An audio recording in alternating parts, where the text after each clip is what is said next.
आम जय जय राम श्री राम जय जय राम श्री राम जय जय राम सच्चिदानंद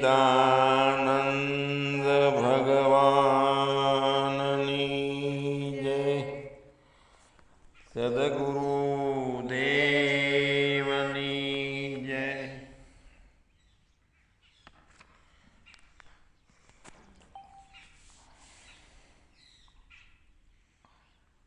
પોતાના આત્મ સ્વરૂપની દ્રઢતા માટેના સતત આપણા પરમ જ્ઞાન નિષ્ઠાના પ્રવચનોમાં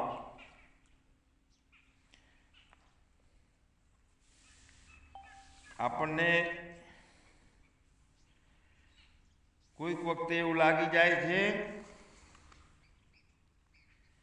કે આમ કેમ થયું, આમ કેમ વૃત્તિ ઊભી થઈ, કેમ દ્વૈત બન્યું, કેમ બીજું દેખાણું.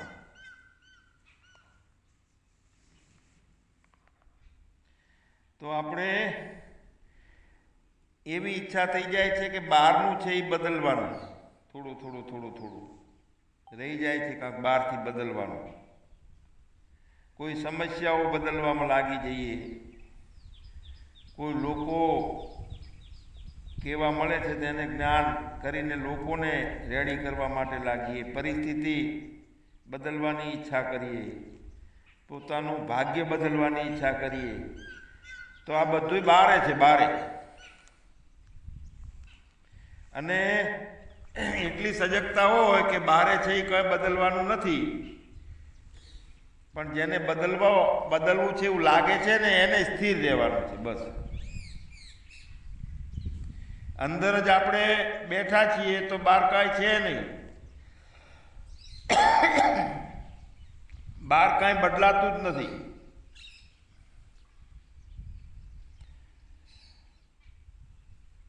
એટલે એ એક મોટી ભ્રાંતિ રહે છે. હજુ ઠીકઠાક કરવાનું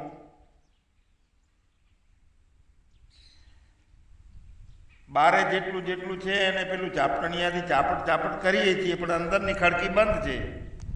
તો અંદર તો કચરો રહે એમને એમ રહ્યો. એટલે જીવન છે તે અંદર છે અને વન છે તે બધું બારે છે.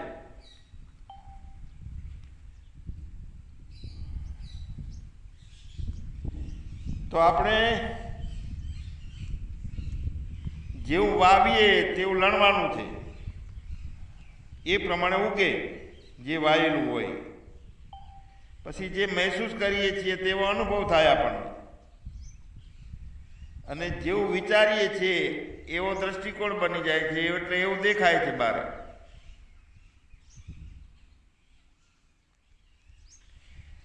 તો કંઈક મેળવવું છે, કંઈક ઈચ્છા કરવી છે, કંઈક મહેસૂસ કરીએ છીએ જગતને, તો એ તો બધી આપણી નજરનો ખેલ, નજરે બનાવેલો ખેલ આવ્યો સામે. આપણે સત તો બધું સત, આપણે શાંત તો બધું શાંત, આપણે અશાંત તો બધું બારે ખટપટ છે અને પરિવર્તન માગે છે એવું લાગે. તો આપણું પોતાનું અંદરનું પરિવર્તન હોય તો બહાર તો બધું ઠીકઠાક થઈ જશે ઓટોમેટિક. તો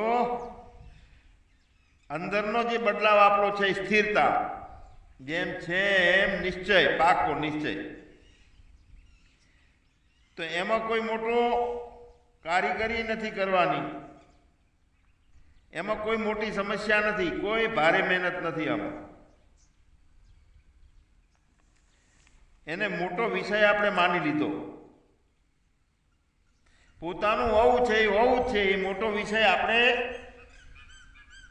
એવું વિચારીને એવો દ્રષ્ટિકોણ બનાવી દીધો. આપણે જો થોડો ગંભીરતાથી વિચારીએ આપણે, જોઈએ પોતાને, તો જેટલા કલ્પનાઓ થાય છે, જેટલા આકારો દેખાય છે, એ આકાર છે તે અસત છે અને બહારના છે. બસ આટલું વિચારીએ તો અહમ નિર્વિકલ્પો નિરાકાર રૂપોમાં કોઈ લક્ષ કરવાનું ના રહે.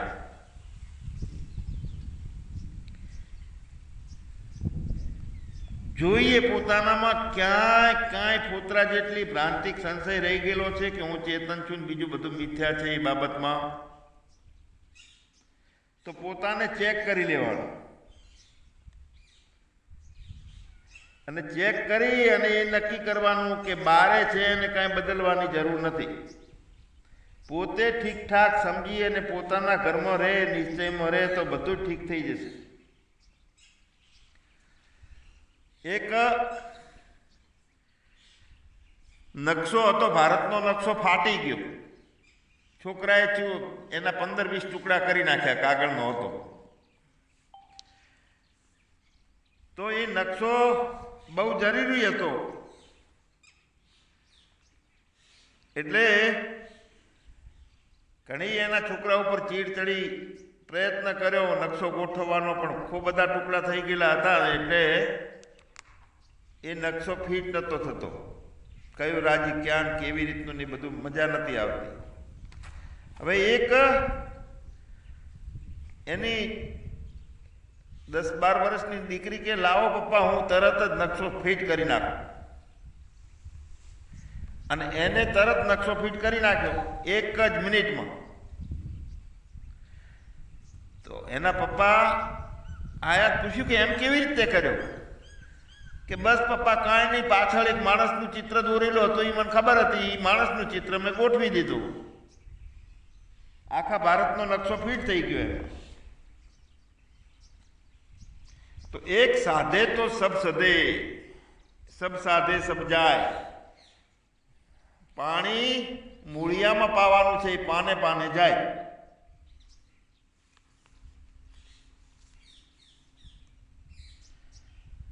તો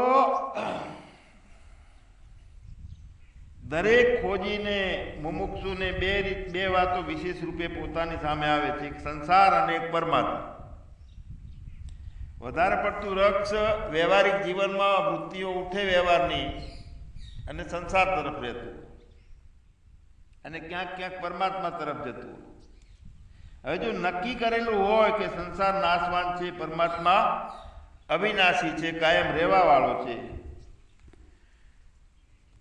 તો સંસારની સાથે સંબંધ ભલે થાય,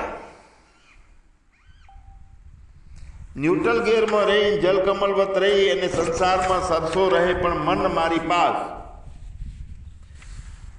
તો સંબંધ જો કાયમ પરમાત્મા સાથે બાંધેલો રાખવાનો છે અને સંસારથી સંબંધ છોડી અને સંસારને વર્તવાનો છે, સંસારમાં રહેવાનો છે.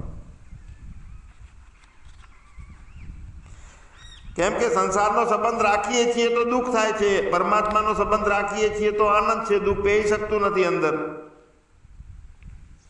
અને ભગવાનનો સંબંધ છે, આશ્રય છે, એ કોઈ દિવસ દૂર થતો નથી. સંસાર તો છોડીને જાય છે આપણને.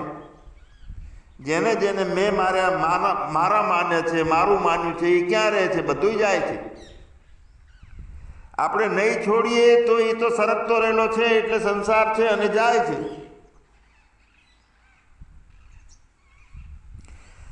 તો આપણે સાંભળીએ છીએ, સત્સંગમાં સાંભળીએ છીએ, મહાત્માઓ પાસે સાંભળીએ, ઉપનિષદ, વેદ, પુરાણ, શાસ્ત્રો વાંચીએ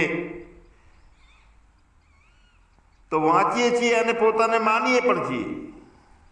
પણ એવું માનતા હોવા છતાં પણ આપણું દુઃખ કેમ દૂર થતું નથી? બધાનું માનીએ છીએ, બધું સાંભળીએ છીએ, તો છતાં દુઃખ કેમ દૂર થતું નથી? કેમ? પરમ આનંદની પ્રાપ્તિ થઈ ટકતી નથી, રહેતી નથી, થતી નથી. ભગવાન કેમ મળતા નથી? તો ભગવાનના ચરણોનું શરણ લેવું એ ઘણી સુંદર વાત છે. કેમ કે સંસારનો આશ્રય છે એ ટકતો નથી. સંસાર સાથેનો સંબંધ બાંધ્યો છે તો એ તો છૂટો થવાનો જ છે. રાત્રે ઊંઘમાંય થાય છે. અને ભગવાનનો આશ્રય કાયમ ટકી રહે છે. તો આ વાતો આપણે સાંભળીએ, સમજીએ છીએ, માનીએ છીએ, છતાંય ગાંઠ ક્યાં વળી ગઈ છે કે જે ખુલતી નથી? તો એનો ગંભીરતાપૂર્વક આપણે વિચાર કરવાનો.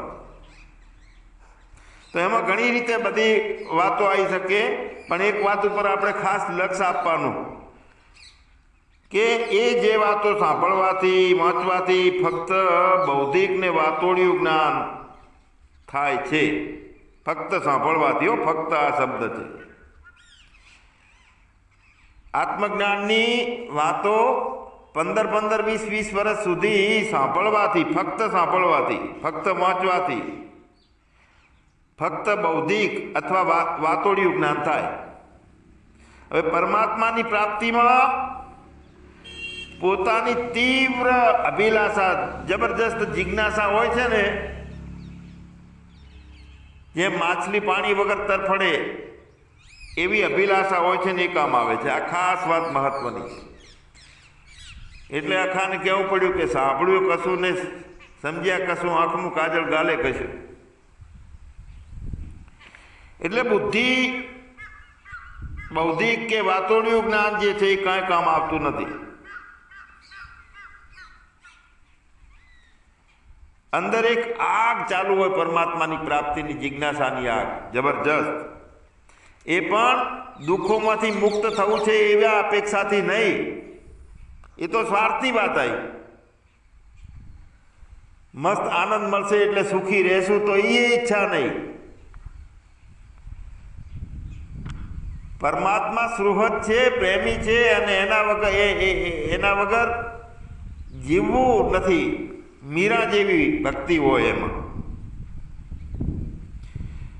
તો જે દિવસે આપણે સંસારનો સંબંધ આપણને ગમવા નહીં લાગે, સુખ મેળવવું છે, એ તો સંસારની વાત આવી. દુઃખથી કંટાળ્યા છીએ, એ સંસારની વાત આવી. તો જેટલું વાણીમાં કે ખોપડીમાં આવે છે એ વિષય વગરનો જે પરમાત્મા ઉપરનું ખેંચાણ, તે થવું જોઈએ. તો આવું આપણને થાય છે કે આપણે પરમાત્મા સિવાય રહી જ નથી શકીએ એમ, એવી તીવ્ર જિજ્ઞાસા આપણને થઈ છે, તરબરાટ. જો એવી થઈ હોય ને તો ખાવાનું બંધ થઈ જાય, ઊંઘવાનું બંધ થઈ જાય. પેલી પ્રાયોરિટી એને આપવાની થઈ જાય. તો સંસાર અસત્ય છે એવું માનતા હોવા છતાંય પણ જો આપણે સાંસારિક સુખ ને ભોગવતા રહીએ છીએ તો એનાથી પણ કોઈ લાભ થતો નથી. પરમાત્મા સત્ય છે, એનું નામ સત્ય છે એવું કહેવાથી કંઈ ખાસ જ્ઞાની નથી થઈ જવાતું. જે અંદરની બેપણાની ગાંઠ છે, અંદરની સમસ્યા છે, અંદરનો, એમાં કોરા રહીએ છીએ. બારે 5 જણા વચ્ચે બેહીએ અને કોઈ આચાર્ય બની જઈને અમે જાણી લીધો છે ને ઉપદેશ આલવા માંડીએ, અહંકાર માઇન્ડ. પણ અંદર જુઓ, ડોક્યું કરો તો ખબર પડે. એટલે કહેવા માત્રથી કે સાંભળવા માત્રથી ફક્ત લાભ નથી થતો, સમસ્યા એવી ને એવી રહે છે. તો આ સમસ્યાને દૂર કરવા માટેનો ઉપાય, તો ઉપાય એ છે કે આ સમસ્યાને દૂર કરી શકાય છે.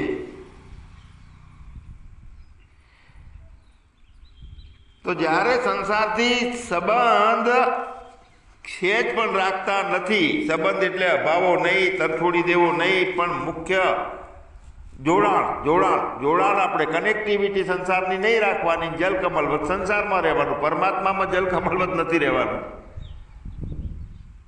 સંસારમાં જલકમલવત રહેવાનું. તો પરમાત્માની પ્રાપ્તિ આપણે ઈચ્છીએ છીએ. પ્રાપ્તિ કેવી રીતે થાય, આ ખોજ ચાલુ છે.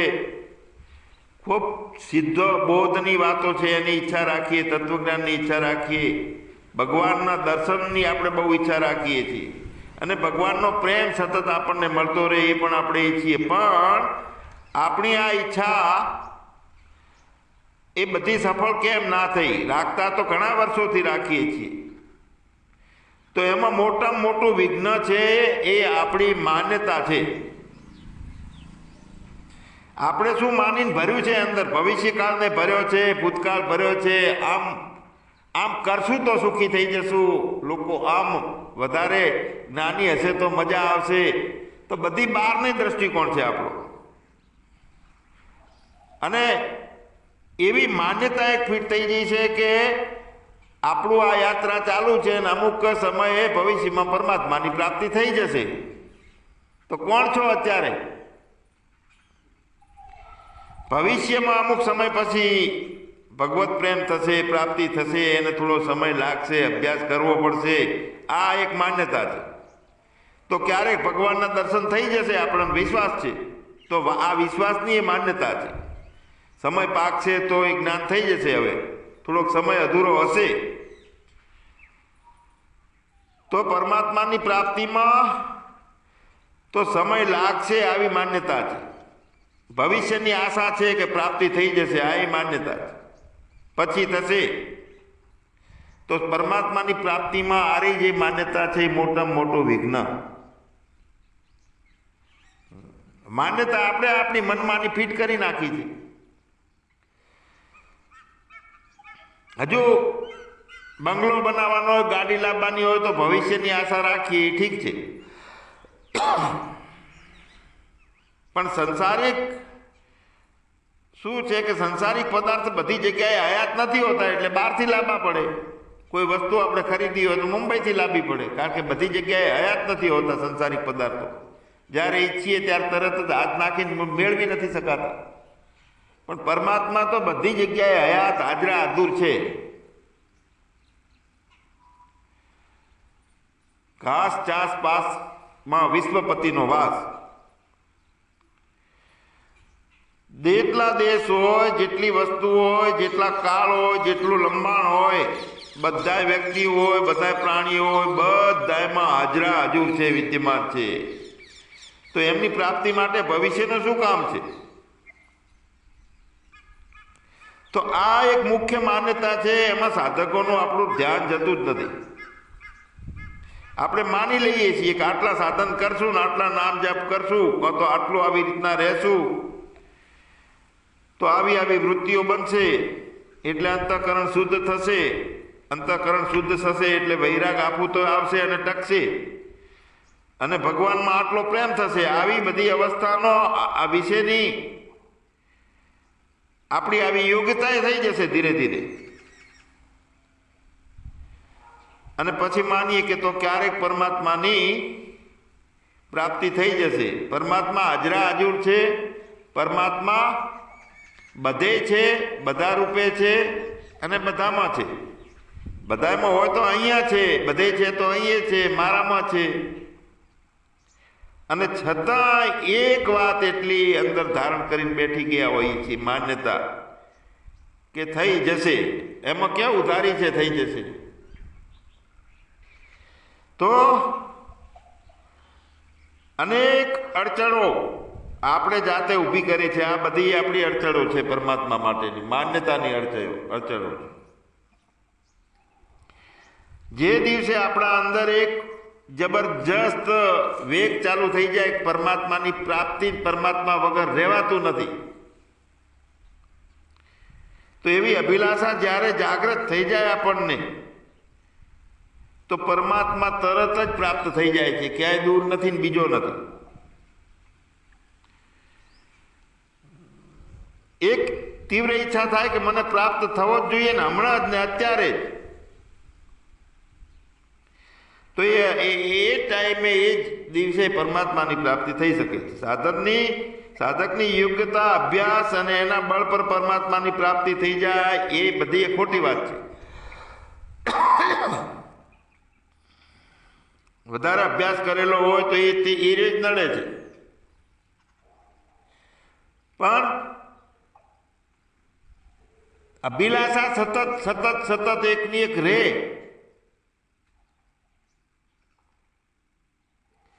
એ તીવ્ર જિજ્ઞાસા એમને ટકી રહે, વધતી જ જાય, એ વધારે મહત્વનું છે. બાકી આમાં જેટલું ભરીએ ને એટલું જ નડે છે બધું. તો પરમાત્માની પ્રાપ્તિ ફક્ત ને ફક્ત જબરજસ્ત વધારે પડતો આપણી મુમુક્ષા તીવ્રતા થાય, અભિલાષા થાય તો થઈ શકે. ભલે આપણે સગુણને, નિર્ગુણને, સાકારને, નિરાકારને ગમે તેને આપણે માનતા હોઈએ, બધા તત્વો છે.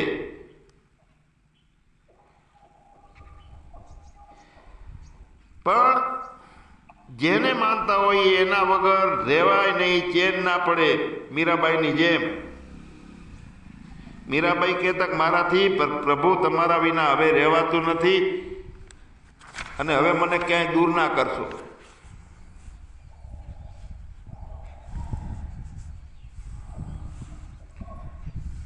તો પોતાની પ્રાપ્તિ વગર દિવસે ને દિવસે તીવ્રતા વધી હોય તો શું થાય?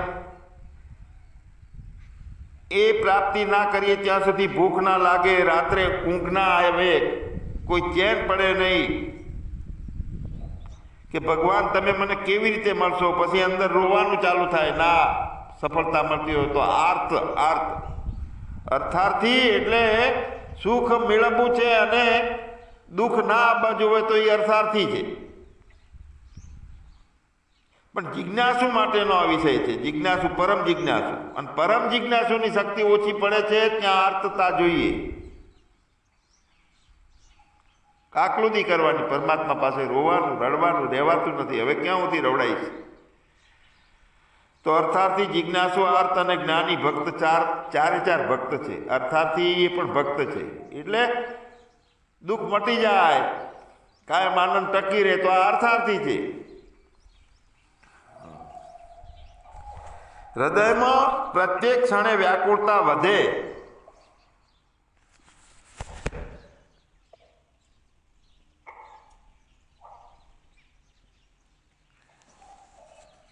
કે એના વગર બીજું કાંઈ ગમતું નથી.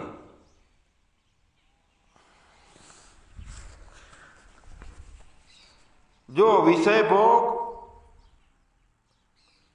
ઊંઘ ની વધારે આદત, વારંવાર હસવાની આદત, વારંવાર જગતના માણસો અને જગત ઉપર પ્રીતિ કરવાની આદત અને વધારે પડતા વાતોડિયા, આ પાંચેય વિષયો ગંભીર છે.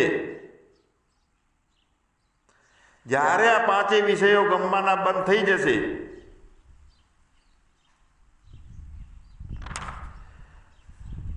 તો એ ખરાબ લાગશે. પાંચેય વિષયો એની કોઈ ઈચ્છા નહીં થાય.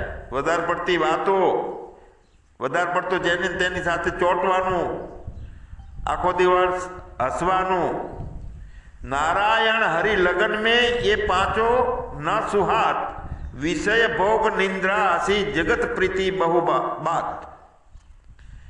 જગત સાથેની પ્રીતિ, વધારે પડતી વાતો, વધારે પડતો હસવામાં ટાઈમ પસાર કરવો અને વધારે પડતી નિંદ્રા અને વધારે પડતો વિષય ભોગ, આ જ્યારે પોતાને ખટકવા લાગે તો ભગવાનનો વિયોગ સહન નહીં થાય. પછી ભગવાનને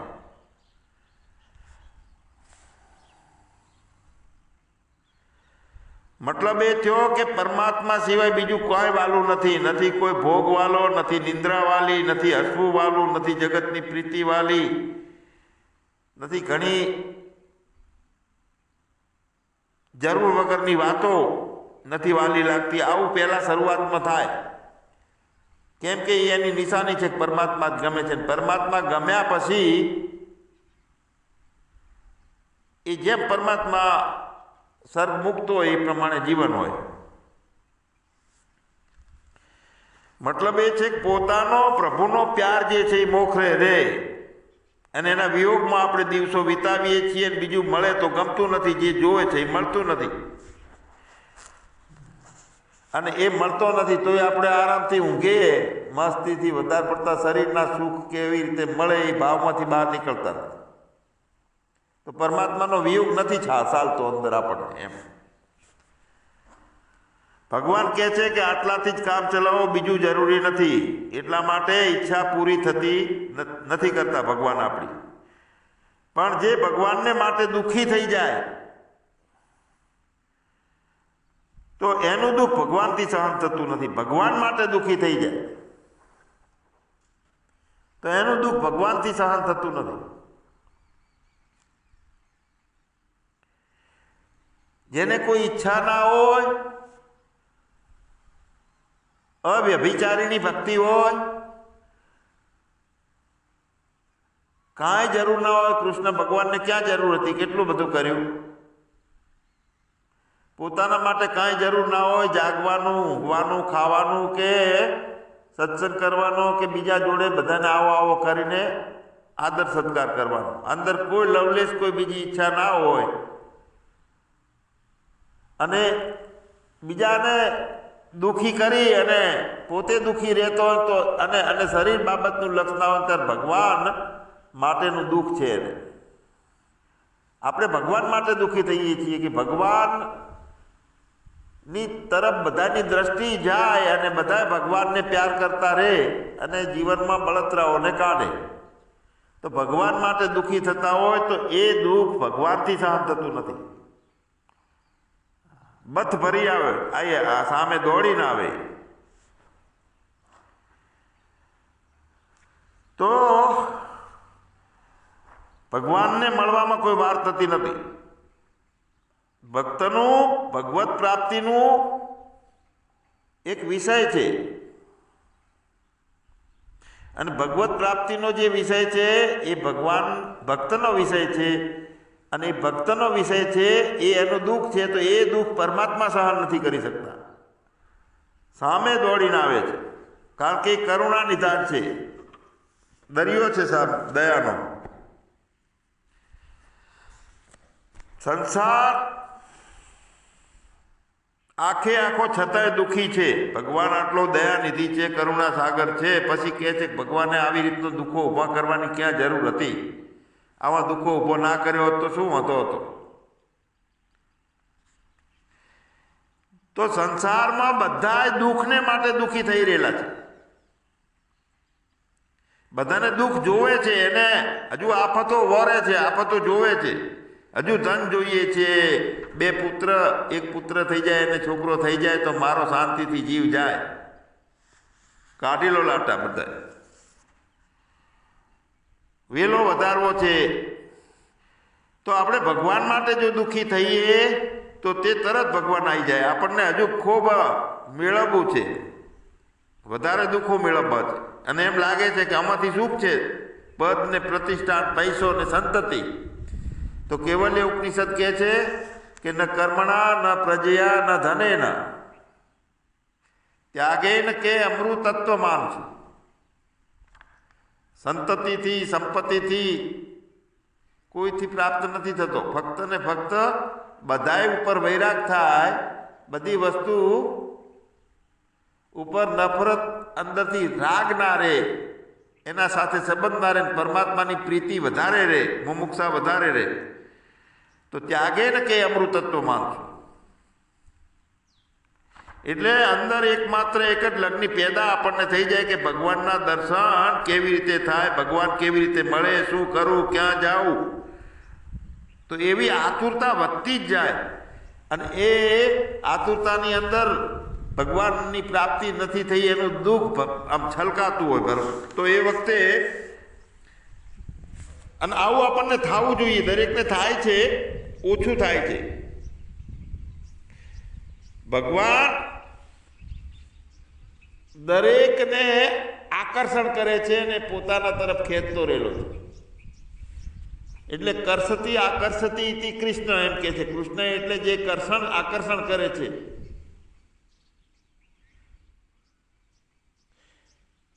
તો જે અવસ્થા આ પરિસ્થિતિમાં રહે છે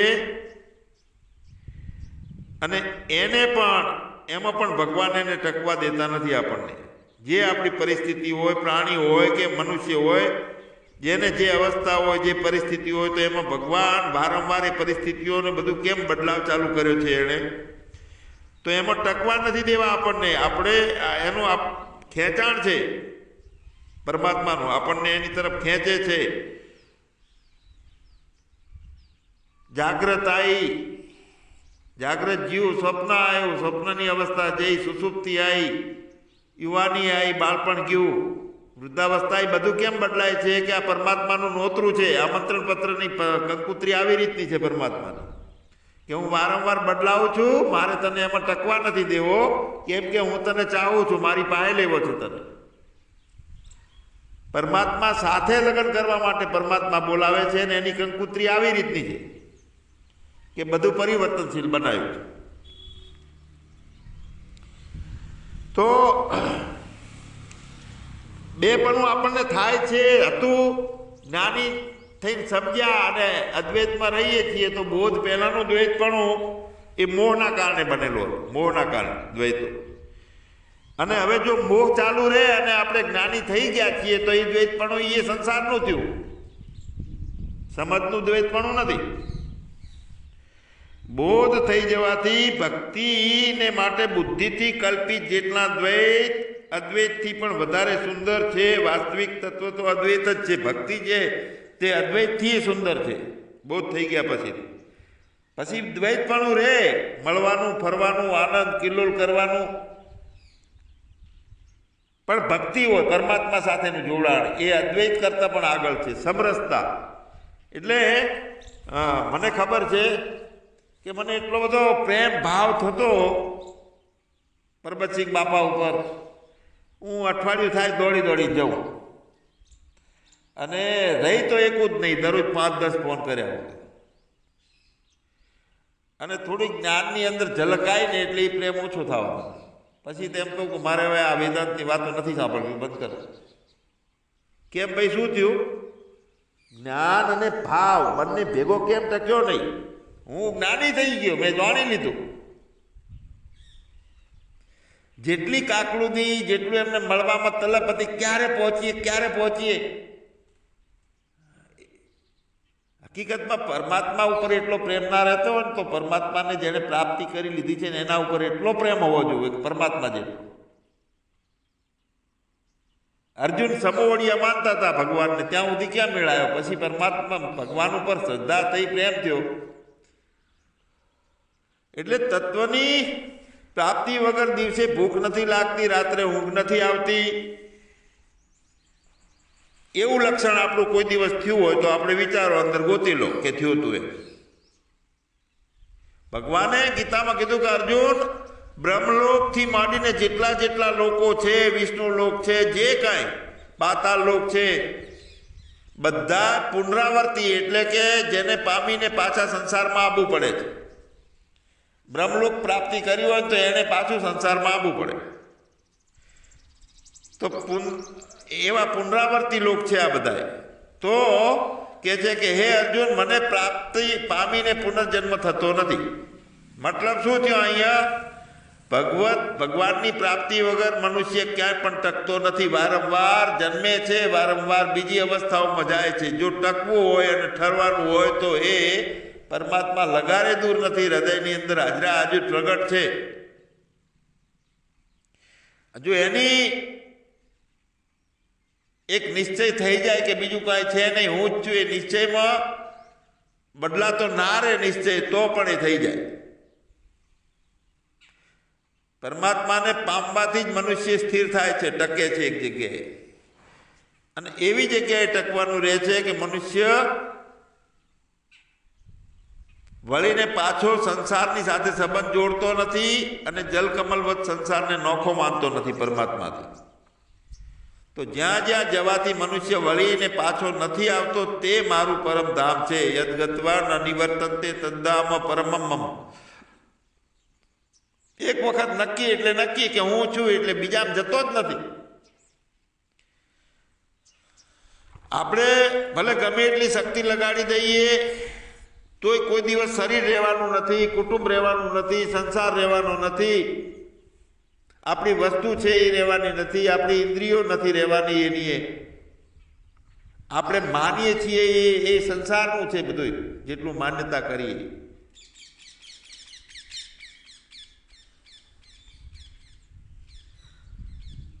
કેમ કે આ જ છે કે ભગવાન કશું રહેવા દેતા નથી. એનો મતલબ એ છે કે આપણને સતત એના તરફ ખેંચી રહ્યા છે.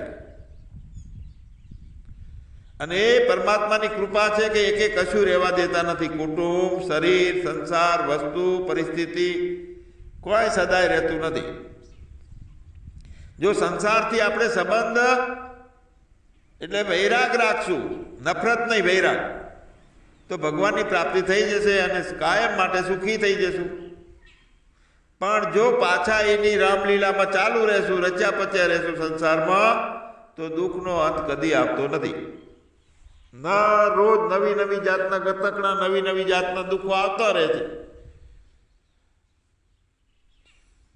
અને મંદિરે જઈને કો તો સંત મહાત્મા પાસે જઈને સતત સંસારિક દુઃખ સુખોની માગણી ચાલુ છે. હજુ જ્ઞાનીઓ જ્ઞાનમાં આવીને સતત મોહને માગણીઓ ચાલુ છે. મારે આટલા મકાન આશ્રમના રૂમો બનાવવા છે, મારે આવી ગાડી લાવવી છે, મારે આમ કરવું છે. તો આ બધા સંસારિક સુખો માગણી આપણી ચાલુ રહે છે. દાન પુણ્ય કરીએ તો દેખાડો કરીએ કે મેં આમ કર્યું, એટલે બદલામાં કંઈક પોતાની ઈચ્છાઓ સંતોષવા માંગીએ છીએ, શારીરિક ભોગની. કહો તો મારી જોડે પ્રેમ ટકી રહે પેલાનો, હું કહું કે મેં આમ કર્યું હતું. એટલે અંતરયામીનું નથી અજાણ્યું, કાંઈ બધું હાજરા હાજર જાણતો રહેલો છે. કાંઈ આપણે પરમાત્માના ખોળામાં જઈએ તો કશોય ભાવ અંદર નોખો ઊભો ના થાય. આ નફો, આ નુકસાન, આમ કરશો તો દૂધ વધારે આવશે ને આમ કરશે આવી રીતનું ભરશે તો વધારે નહીં. આ બધા તાયફા છે આપણા. અને સામેથી પરમાત્મા જ છે, એ જવાબ એવી રીતનો આલે છે, એ આપણને ટકોર કરે છે કે લોભની વાત મગજમાંથી કાઢ નાખ. જાહી બીતી રાખે રામ તાહી બીતી રહીએ, આ વાત મુખ્ય છે. સંસારિક ભોગની ઈચ્છાઓ અંદર પડી હોય છે. એટલે આપણે શું કરીએ છીએ કે આપણી પોતાની અંદર જે સ્થિરતા છે એને ગુમાવી અને અસ્થિરતામાં જઈએ છીએ. પરમાત્માને વેચી એના બદલામાં લોભ, એના બદલામાં દુઃખો ખરીદવા નીકળ્યા છીએ. ઘરમાં હીરા માણેક ઝવેરા તો કરોડાના ભાવની વેચીને એના બદલે બટાકા લેવા નીકળ્યા. એવું થાય. દુઃખોની જાળ છે એવા સંસારને ખરીદીએ છીએ, પરમાત્માને વેચી મારીએ છીએ આપણે. તો આ બધું મૂર્ખતાનું કામ છે. અમૃતને આપીને બદલામાં ઝેર લેવાનું. તો પરમાત્માની પ્રાપ્તિ માટે મળેલું આપણું આ મનુષ્યનું શરીરમાં નાશવાન સંસારિક જે કઈ પદાર્થોની અંદર ઈચ્છા રહેલી છે, એ ઈચ્છા છે એ લજામણી છે. જ્યારે એવું લાગે કે અંદર એ ઈચ્છા છે ને, એ તો બધા કરતા છેલ્લી કક્ષાની વાત છે. હા, સંસારમાં આપણું ખરાબ દેખાય એટલે કેટલા બધા અવગુણો અંદર હોય તો દાબી રાખીએ છીએ. પણ ઈચ્છા તો જાહેર કરી એટલો લક્ષ જ નથી આપણને કે ઈચ્છા બિલકુલ નહીં કોઈ જાતની. એટલે હાજરા હાજર જેવો પ્રેમ, જેવો આનંદ જોતો એ રૂપે પ્રગટ થાય છે. અને આકાશમાંથી નથી ઉતરતો, બધે છે. કોઈ પણ વ્યક્તિ રૂપે, કોઈ પણ પ્રાણી રૂપે, બધી રૂપે.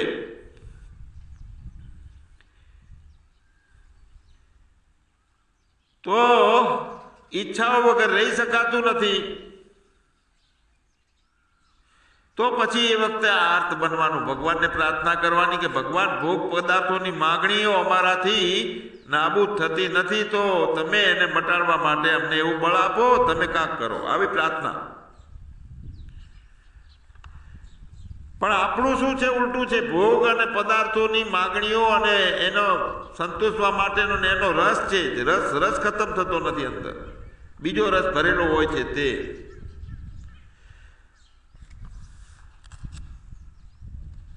તો